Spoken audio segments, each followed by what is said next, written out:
when I was in high school, there was a saying that certain people would have, and it would go like this: if 95% of students fail a class, chances are the issue is with the teacher, not the students. Now, of course, you might disagree with me. There are clear exceptions to that. But I can't help myself but notice that more commonly than not, when you have a majority of people, a great variety of people that work differently, that have different levels of diligence when it comes to their productivity, when you have this diversity of people, that big of a diversity, still failing the same way at the same thing, you can't help yourself but question rather or not the problem is with the method and not the people. Basically, I'm saying this to say that when a commonly used method ends up with the same failure repetitively, wisdom is not to do that same method, use that same method more often, or get more people to use the same method. Wisdom is to question that method to begin with. I might have confused you with this, or maybe you already get the point. But I'm saying all this to say, right now we are experiencing a crisis. You might have perceived it, maybe you haven't, but we are now having a generation who no longer knows who they are. And this is a dangerous place to be. You see, if you were to ask me what the biggest issue is in the world right now, I would not say poverty. I would not even say violence. I would say misalignment. Now, you might ask yourself the question, really? Would you really say that with all the crazy stuff happening in the world, with all these people experiencing unfairness, with all these people starving, and you would say that the main problem that the world has is misalignment? Yes. And I firmly believe it. So here's why I think so. First of all, I'm going to give you some context. I am what you would describe as a follower of Christ. So I am a Christian if you label it as that. And being a Christian basically means that you are a follower of the way, you chose to embody the character and the ways of the creator of all things that ever existed and that will ever exist. That's what it means. Because the creator, after he made everything and noticed that everything was very good, relinquished control and authority over to mankind. And long story made short, we messed things up. Now he came back, he made himself flesh, sacrificed himself for us, and now taught us not only how to die, but also how to live. So when you decide to follow him, what this means is you do what he does, you think what he thinks, and you believe what he says. So that's what a Christian is. That's who a Christian is. Now, why is it important that you know that? Well, the same creator that made all things left us like a letter, let's say. It's a book called the Bible. And in this book, he describes his relationship with mankind, his desires, his wills, his promises to us, his ways. But he also contrasts it to what we want, our desires, our false promises, our delusions, our ways. And it's obvious through that letter how they do not really go hand to hand most of the time. So mankind is made to be aligned with God. It's simply the way it is. This is, if you've ever followed the class of physics, you would probably know what they call an object and its image. An object is the main physical thing, it's the source. The image is the reflection of that thing.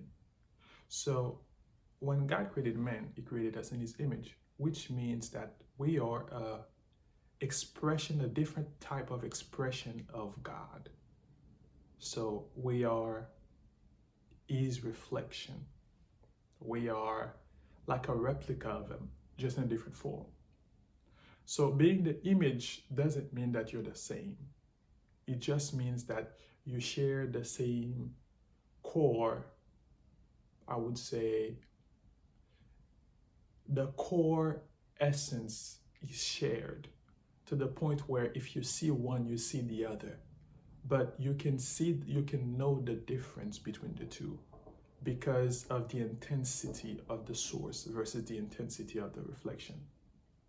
Okay, so don't try to go too deep on that. The main point is we're supposed to be aligned with them. But the thing is, we also have free will, which means we can choose to live that way or not. And the thing is, everything that we're experiencing now is a consequence of when we choose to do so and when we choose not to do so. Let's say that you're not a Christian, which is fine. I want you to ask yourself this question. When I get home, I am no longer working. I no longer have anything to do.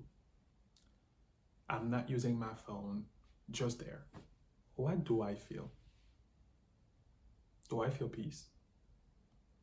Do I feel like I'm being rested? Or do I feel restlessness? Do I feel anxiety? Do I feel like I should be doing more? Do I feel like I need to do more? You might ask, why is it that you're asking this question? What's the meaning of it? Well, the thing is, I know you might be tired with me saying the thing is. The issue with alignment is that because we no longer align with the source, we no longer have the identity that characterizes us as the creation that we are. Because here's what you need to understand. Our identity does not mainly stems from us. It stems from multiple things. It stems from where you're from, what you do, why you are here, and other factors. So let's say that you assume that one aspect of your life determines who you are.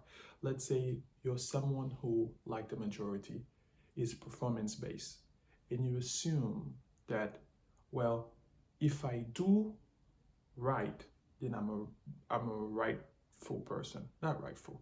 I'm a righteous person. If I do everything the way they're supposed to be done, then I'm smart. If I get good grades, then I'm intelligent. If I have a lot of money, then I'm wealthy. Well, if that's the way you think, then you're completely off and you're completely wrong. Why? Because there's an order to things. If you observe nature, even a little bit, even the slightest, you'll notice a few things. There's a cycle for almost everything that exists. You have seasons, you have the cycle of life, you have the cycle of water, you have many cycles. But basically the whole point of it is the one that created everything is so intelligent that he built them with a system, an order, so that what is can continue to be and can continue to remain. That's why you have rain now.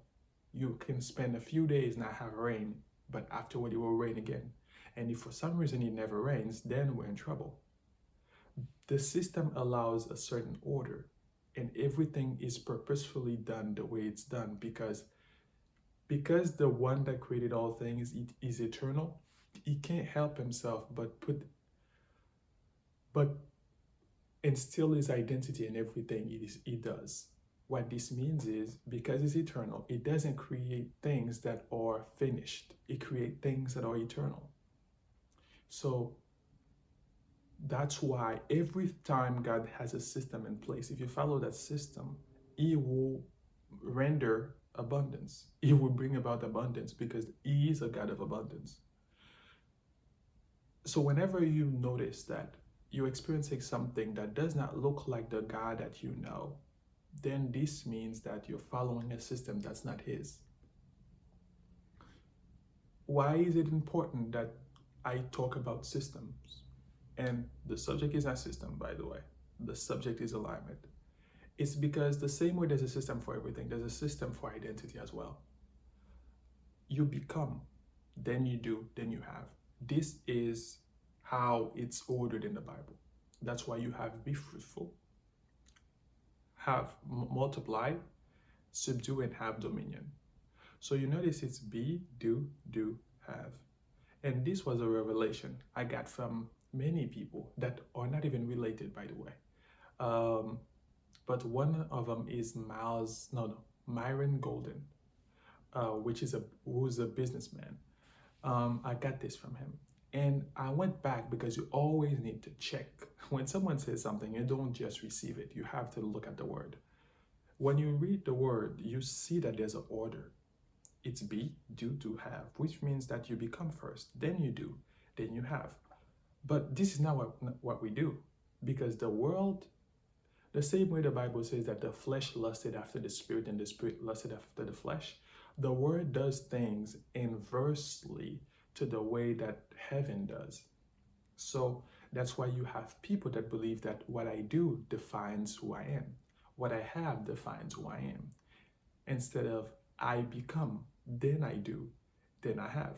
And that's why you also have people that desire to change, although they don't even know who they are yet. So it's easy to just point out all these things.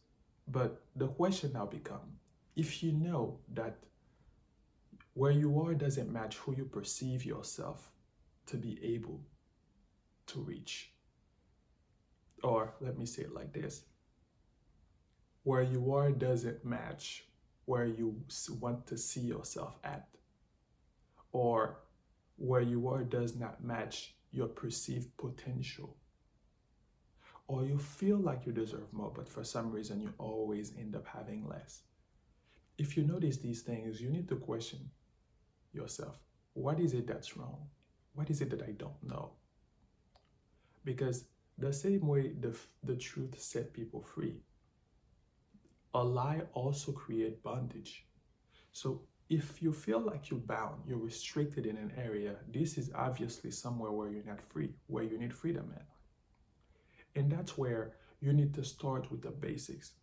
Whenever you have difficulties with something, the first thing you need to do is to go back to the foundations. Because you need to start with the things that are the easiest and the simplest to the more complex, to the ones that allow everything to stand, to the ones that are more superficial. So the first thing is to question, who am I? What is my mindset when it comes to this area of my life where I feel like I'm behind? Because here's what the word says. While the world says you are what you do, which is what you repetitively do is who you are. Or the more you have, the more wealthy you are, which implies that your action defines you. Your possessions defines you. That's why someone can only be perceived as high value as long as that person has a lot of money. And these things are wrong. But here's what the words say. As a man thinketh, so is he. That's one. The second thing the word says, let us create man in our image. What does this tell you? Well, let me give you a third one. Before you were born, before you were in your mother's womb, I knew you. Each of these verses talks about identity. in a way that's subtle and nuanced from each other. One says, before you were in your mother's womb, I knew you. This means that you already existed and had an identity before you were born, which implies that your identity is not created, it's revealed or discovered. So the people that think that, oh, I need to make myself or create myself, you're wrong. You need to discover who you are. Second verse, let us create man in our image. This tells you that your image is not, your identity is not as much in you as it is in God. This means that your capability to know yourself is directly correlated or proportional to the level of intimacy or knowledge you have of God, because you are his reflection.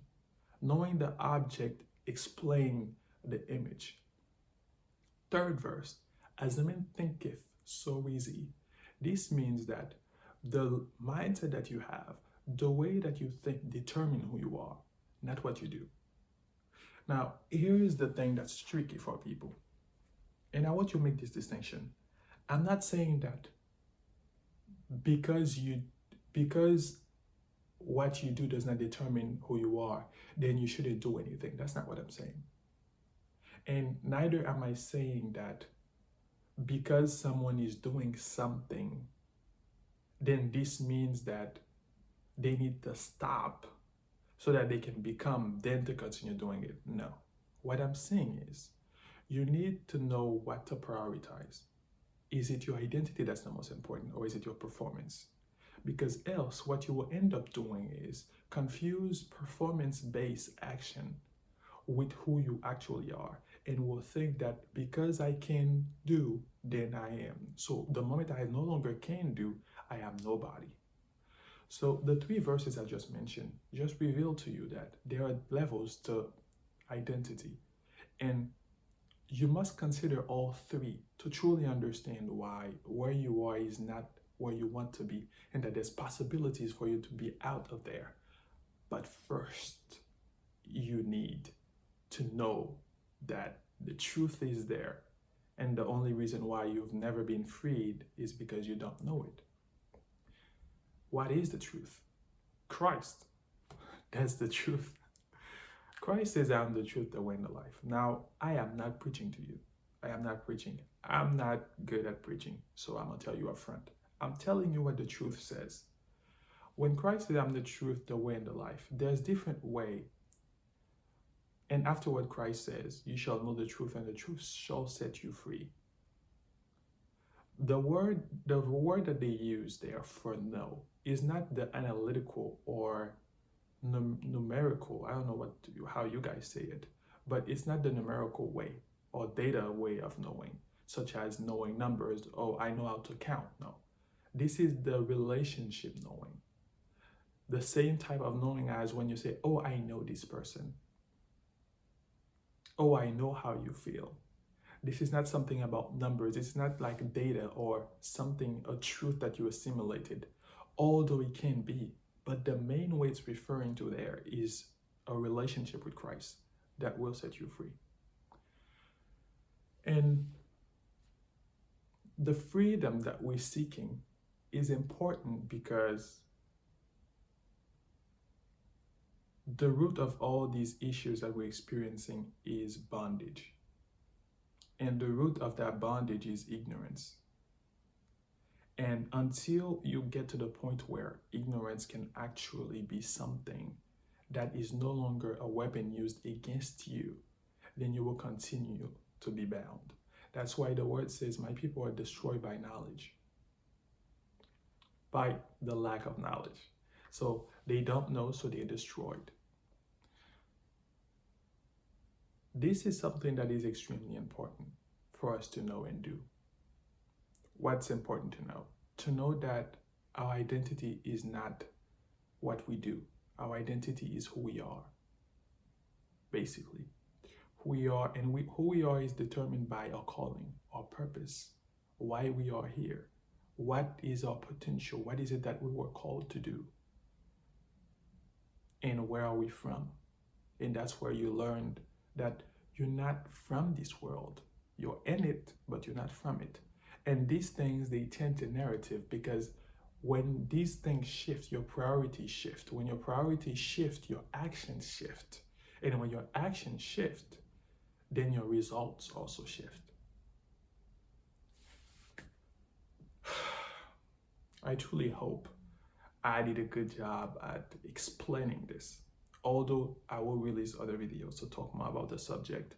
But this is an issue that is really problematic because the main issue that this produces among a lot of people is that we start confusing feelings for identity. We start confusing flaws for identity, while these are mere signals that are pointing towards something that's off. The same way that when someone hits you, the pain tells you that something just happened there so that you can pay attention to it. The pain is not indicative that something's wrong with you. Okay? If you were able to watch the whole video, well, God bless you. I hope you learned something from it. Thank you very much again. And let's dare to believe. Have a blessed day.